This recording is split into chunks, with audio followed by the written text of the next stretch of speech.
Il faut 1 heure de navigation de Ponériouin à la grotte aux dessins rupestres, un site exceptionnel de la tribu de Bas à Wailou que cette équipe d'architectes accompagnée de la province nord va scanner.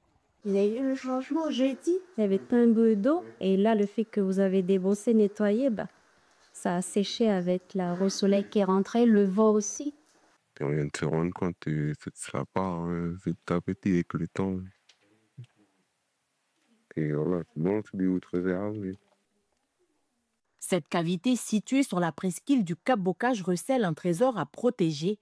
Tortues, voiliers ou encore scènes de vie, en 1980, les archéologues recensaient plus de 180 dessins, des motifs posés à même la roche. En 2016, on voyait bien l'homme au baluchon, mais là, on le perçoit un peu moins, mais voilà, il porte quelque chose sur son épaule et il attrape quelque chose par la main et tu as un mouvement de pied qui fait qu'il avance.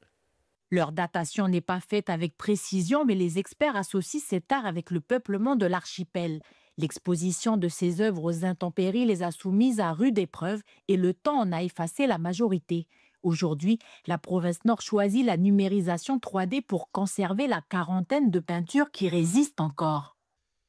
So we can capture landform, we can capture the coloration of rocks, also some of the coloration of the landscape surfaces.